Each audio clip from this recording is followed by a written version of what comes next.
Jumejn wara li ż-żewġ kapijiet ta' dak li fuq il-karta tal-vot se jkun jismu l-Partit Nazzjonalista ma qablux bejniethom dwar wedi elettorali, Marlene Farrugia baqgħet iżżomm sod mal-pożizzjoni tagħha kontra t-trakka tal-karozzi u kontra il-kaċċa fir-Rebbiegħa. F'konferenza tal-aħbarijiet quddiem Kastilja, Marlene Farrugia qalet hekk dwar il-kaċċa fir-Rebbiegħa. Kontra l-kaċċa fir-Rebbiegħa għal raġuni waħda.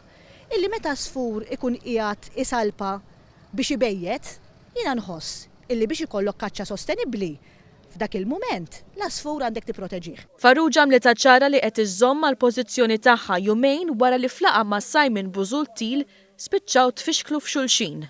With regards to hunting, I campaign strongly against spring hunting. To commit with hunters to help them keep the spring hunting season. Spring hunting should not happen. Dwar it-trakka tal-karozzi jumejn ilu intqal hekk. Racetrack.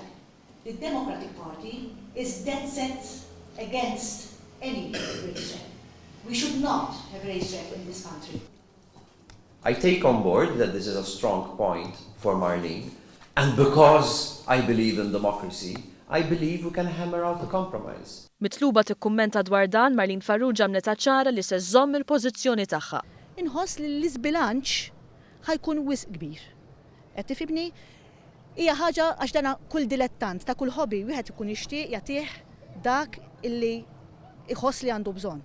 Imma fis-sitwazzjoni li qiegħda Malta llum, mhux biss f'dak li hemm lest, imma f'dak li qegħdin naħsbu illi ħajkonna tinsix li hemm ħafna żvilupp illi nafu li it's in the pipeline.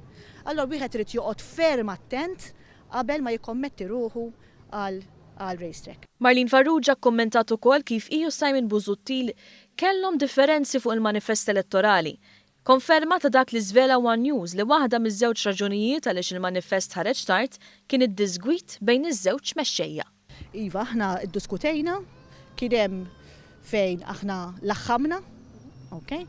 Kien hemm fejn aħna oġġezzjonajna,